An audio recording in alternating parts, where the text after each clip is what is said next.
My next guest has sparked a national debate on the conventional wisdom about African Americans in politics. Well, Candace Owens has urged black voters to think independently for themselves and to question liberal orthodoxy. She has been mercilessly attacked online, but coming to her defense, very interestingly, has been hip-hop star Kanye West. Well, he tweeted on Saturday, "I love the way Candace Owens thinks." Is he punking all of us? What's going on with that? As we shared with you last night, a hip-hop radio host also claims that West told him that he loves President Trump and he likes Owens because she's challenging conventional black thought. Joining me now to respond to the controversy is Candace Owens herself. Hey, Candace, how are you? I'm doing great. Thank you for having me. Well, you just go to a college campus and you start talking about think for yourself and be your own person, and gosh, that's kind of a Me Too thing. Like, stand up for yourself, don't be a victim.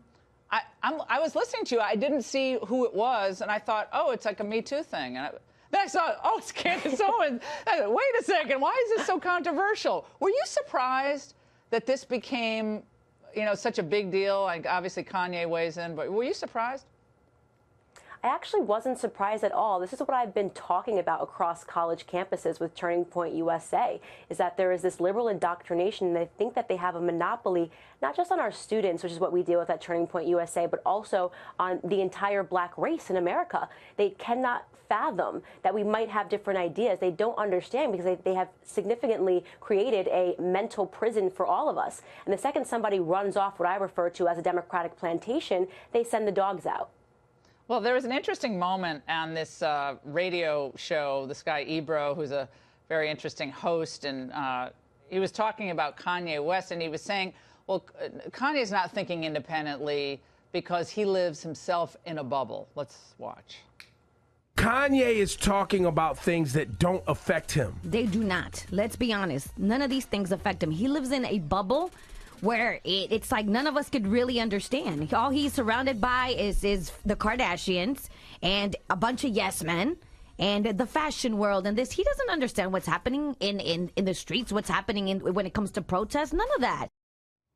Oh, wait a second. As if there aren't multi-millionaire African Americans, Latinos, and others living in Bel Air, Brentwood, Malibu. I mean, because you don't live on the streets, then you can't comment on anything?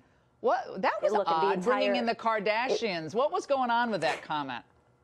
It just wasn't a very smart comment is what it comes down to. It was a fallacious argument that could be attacked 1,000 different ways. I mean, to suggest that because somebody has money, they can't think or they don't have any knowledge or facts or data makes entirely no sense. In fact, you could argue that they may have more access to those things. So I thought that was just incredibly just low IQ is what it really comes down to. And at the end of the day, these radio hosts are not the great philosophers of our time. They do what they do. They get on there and they try to stir up the controversy. They talk about the story of the day, and they're incapable of thinking critically. Well, I'm a radio host, and I talk about the subjects of the day as well, but I try to do it with some degree of knowledge and experience. Candace, where are you going next? I'm going to keep doing what I'm doing. I'm going to keep punching back. I have zero fear when it comes to this because I knew exactly that this was going to be the blowback. I know that you recently had some experience with this. You understand mob mentality. And the result is it usually has adverse results. That's exactly what we see with your show and why it's been so spectacular. And I'm hoping we're going to see the exact same thing in the black community. You create a conflict, and at the end of the day, it ends up waking up more people to an underlying problem, which is the fact that we don't have enough diversity of thought within the black community. All right. Thanks so much, Candace.